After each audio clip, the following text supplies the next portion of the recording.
হরে কৃষ্ণ। রাধে রাধে বন্ধুরা, কেমন আছো? আশা করছি সকলেই খুব ভালো আছো। নয়নমণি সেবা চ্যানেলে তোমাদের সকলকে জানাই শুভেচ্ছা ও আন্তরিক ভালোবাসা। স্নান টান সারা হয়ে গেছে, আর স্নানের তো আগে যে কাজকর্মগুলো থাকে, বাসি কাজকর্মগুলো, সেগুলো সমস্ত কিছু সেরে নিয়েছি। নিয়ে সকাল সকাল স্নান টান করে নিয়ে ছাদে জামা কাপড় মেলতে চলে এসেছি। আর আজকের মনে হচ্ছে ওয়েদারটা একটু মেঘলা মতন করে আছে, জানি না কেমন হবে, বৃষ্টি তো মনে হচ্ছে যেন হবে, কিন্তু যদি হয় তো খুবই ভালো হয়, মানে না হলে খুবই কষ্ট হবে। কারণ এই দুদিন আবার ফের গরম ফেলছে, তো গরমে প্রচুর হারে কষ্ট হচ্ছে, যার জন্যে রাত্রে ঘুমটা কারোরই ভালো হচ্ছে না। সকালবেলা উঠে খুবই কষ্ট হচ্ছে, মানে কিছুতেই তো রাত্রে ঘুমটা ভালো হচ্ছে না, যার জন্যে সকালে মানে প্রচুর হারে কষ্ট হয়, আর কাজেও মন লাগে না, এনার্জি থাকে না। আর আজকের তো একাদশী, যার জন্য আরও কষ্ট হবে। একাদশীতে তো তোমরা তো জানো আমার অনেক মানে কাজ থাকে, অনেক কাজ বলতে গেলে যেহেতু আমি আগে একাদশী একা করতাম, এখন তো আমার পরিবারের সবাই করে, পরিবারে বলতে আমার ছেলে মেয়ে আর আমার হাজব্যান্ড করে, তো সবাই যখন করে তো তাদের দায়িত্ব তো সমস্ত কিছু আমার ওপরে, তাই না? তো তাদের জন্য তো আমাকে ভাবতে হয়, তো এগুলো যখন একার ওপরে সমস্ত দায়ভারটা পড়ে, তখন কী বলো তো, চাপটা একটু বেশি থাকে। আর সেই জন্য নিজেকে একটু মানে শরীর না ঠিকঠাক থাকলে তখন কাজের কিন্তু অনেক সমস্যা হয়ে ওঠে, তো যার জন্যে আমার একটু কষ্ট হয়। তো দেখো সকালবেলা কিন্তু গোপু সোনার সেবাটা সবার আগে হয়ে গেছে, তখন প্রায় 5:30 মতন বাজে, তখন গোপু সোনার বাবা তাদেরকে স্নান করিয়ে আজকে একাদশীর সেবাটা দিয়ে গেছে। এতে কিন্তু আমার অনেক উপকার হয়েছে, কি বলো তো, যেহেতু আজকের একাদশী, তো একাদশীর দিনে ওর বাবা একটু তাড়াতাড়ি স্নান টান করে মানে গোপাল সোনাকে সেবাটা দিয়ে গেছে, আর স্নানটাও কিন্তু করিয়েছে। তো দেখো এত সকালে কিন্তু আমি কখনো গোপু সোনাকে স্নান করাই না, তো যেহেতু গোপুর বাবা তাকে করিয়েছে, কারণ বলো তো গরমটাও খুব পড়েছে, আর আমি যেহেতু খাবার টাবারগুলো করবো, ওগুলো করতে গেলে আমার অনেক সময় লাগে, তাই গোপু সোনার বাবা স্নানটা করিয়ে দিয়েছে। অনেক সকাল সকাল গোপুরা স্নান করেছে, আর সকালবেলা একটু লিচু আর একটু আম কেটে দিয়েছে, আর আমি সেগুলোকে স্নানের জল টলগুলোকে ঠিকঠাক করে, আবার কিছু প্যান ট্যানগুলো ছিল গোপালের, তো সেগুলো তো আর বাবা ওইগুলো করবে না, আমি ওগুলোকে আবার ধুয়ে ধায়ে রেলিংয়ের মধ্যে দিয়ে দিলাম, কারণ বাইরে খুবই রোদ্দুর থাকে বা হাওয়াও ছাড়ে, ছোটো ছোটো প্যানগুলো পড়ে যেতে পারে। তো সমস্ত কিছু কাজকর্ম সেরে তারপরে এবারে একাদশীর প্রসাদ মানে খাবার যেগুলো করব সেগুলো করতে চলে এসেছি। আর সকালবেলা সাবুটা কিনে এনেছি, আগের দিনে ফল টল কেনা আছে, তো সাবুটা সর্বপ্রথম আমি এনে বেছে নিই ভালো করে। তোমাদের তো সবসময় বলি যে যখন কোনো উপবাস করবে, একাদশী বা এমনি অন্যান্য ব্রত করলে তো আমাদের এখানে বেশিরভাগ সাবু খেয়েই থাকে। তো সাবুর মধ্যে কিন্তু অন্ন মিশানো থাকে, মানে চাল ডাল এগুলো থেকেই যায়, তো সেগুলোকে একটু ভালো করে বেছে খুঁটে নিতে হয়, না হলে যে কষ্ট করে যে আমরা ব্রতটা করছি সেটা যদি কোনো কারণে নষ্ট হয়ে যায় তো কেমন মনটা খারাপ লাগে বলো। তো সেই জন্যে মানে সব কিছু থেকে মানে আমাদের একটু খেয়াল রাখা ভালো। তো আমি সবসময় সাবু এনে সর্বপ্রথম আগে ভালো করে বেছে নিয়ে তবেই মানে কোনো কিছু করি। তো সাবুটা ভালো করে একটু ভেজে নিয়ে ঠান্ডা করতে দিয়েছি। আর এই যে রাত্রে আগের দিন একটা পেঁপে কিনে রেখেছিলাম, তো গাছে আমাদের শ্বশুর মশাইয়ের গাছে কিন্তু পেঁপে মনে হয় আছে, তো আমি অত খেয়াল করিনি, তো আগের দিনের একটা কিনে রেখেছি, কারণ একাদশী তো তো এইসব সবজি খেতে হবে। আর সেই জন্যে একটা কিনেছিলাম, মোটামুটি আমাদের হয়ে যাবে। আর আমার মেয়ে তো পেঁপে একদম ভালোবাসে না, মানে ফল হলে তবু খাবে, কিন্তু পেঁপে দেখলে ওর খুব মানে মানে বিরক্ত মতন হয়ে যায়। তবু বলি না, পেঁপেটা ঠান্ডা, এই গরমেতে পেঁপেটা খাওয়া খুবই ভালো। আর আলুগুলো আমি আগে ভালো করে সেদ্ধ করে রেখেছিলাম, আর একটু ভেবেছিলাম যে সকাল সকাল খাবারগুলো করব, তবুও আমার হয়ে উঠলো না, কারণ আমার ভুলের দোষে। আমি সব সময় ভেবে রেখে দিই আগের দিনের রাত্রে, যে একাদশীর আগের দিনের রাত্রে সাবু কিনে এনে ভেজে ভালো করে গুঁড়ো করে রেখে দেবো, এটা আমি সব সময় ভেবে থাকি, কিন্তু আমার ঠিক দিনের দিনেই আমি ভুলে যাই, আর মনে থাকে না। আর পরের দিনে তো দোকান খুলতে একটু দেরি হয়, বা কখনো হয়তো সাবুটাও হয়তো পাওয়া যাচ্ছে না, এরকম সমস্যার মধ্যে পড়তে হয়।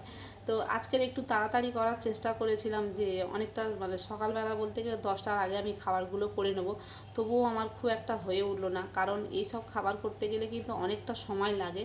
তো আর একার হাতে তো অনেকটা দেরি হয়, কেউ যদি একটু থাকে সঙ্গে তবুও একটু হেল্প করার মতন হলে অসুবিধা হয় না। কিন্তু মেয়েটা ছোট, আর ওকে ওই গরমেতে ওদের কষ্ট হয় বেশি, ওদেরকে বলি না কিছু। আর এগুলো তো এমন জিনিস ওরা করতেও পারবে না।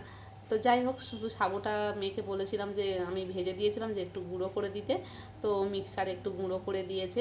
আর আজকের যেহেতু একটু তাড়াতাড়ি করছি, কারণ আমার ছেলের ড্রয়িং কম্পিটিশান আছে, তো সেখানে যেতে হবে 11টা 15-এর মধ্যে।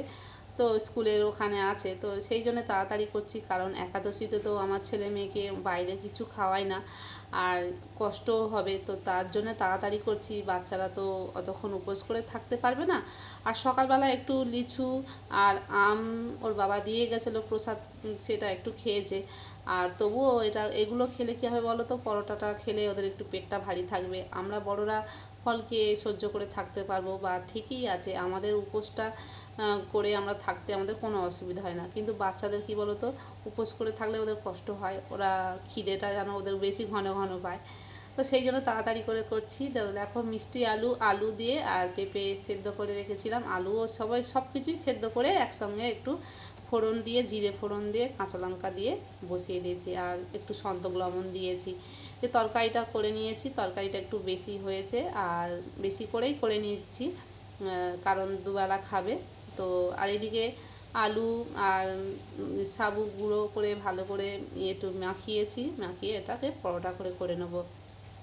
তো দেখো, অনেক সময় কি হয় বলো তো, বাচ্চাদের দিয়ে একাদশী মানে যখন করার মনে হয় না যে ওদেরকে করাবো না, তো এক সময় মনে হয় যে থাক বাদ দিই, ওদের জন্য এত আমার ঝামেলা করতে হয়, আমি ওদেরকে দিয়ে করাবো না, মনে মনে হয়। কারণ এগুলো আমার একার হলে এত কিছু করতে হয় না, আমি একাই একটু জল খেয়ে বা ফল খেয়ে থাকলে, বা সারাদিন উপোস করে থাকলেও আমার কোনো কষ্ট হয় না। রাত্রে হয়তো একটা ফল খেয়ে নিলাম। তো বাচ্চারা করে বা ওর বাবা করে, তো ওদের জন্য কিন্তু আমাকে এগুলো কষ্ট করে করতে হয়। তো সেই জন্য মাঝে মাঝে মনে হয় যে ওদের কি একাদশী বন্ধ দিয়ে দেবো, এইরকম মনে হয়।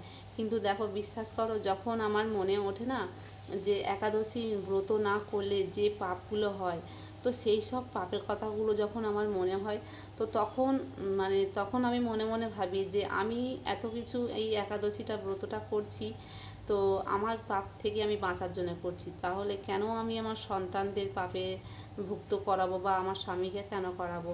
তো তখন মনে হয় যে না, সবাই করুক। আর একাদশী ব্রতটা খুবই মাহাত্ম্য, আর একাদশী ব্রত শ্রীহরির অত্যন্ত প্রিয়। তা ভগবানের যে ব্রত প্রিয়, তো সেগুলো কেন বাদ দেবো। তো সেই জন্যে আমার ছেলেকে মানে ব্রত করায়। আর বিশেষ করে এই ব্রত 8 থেকে 80 সবাই করতে পারে।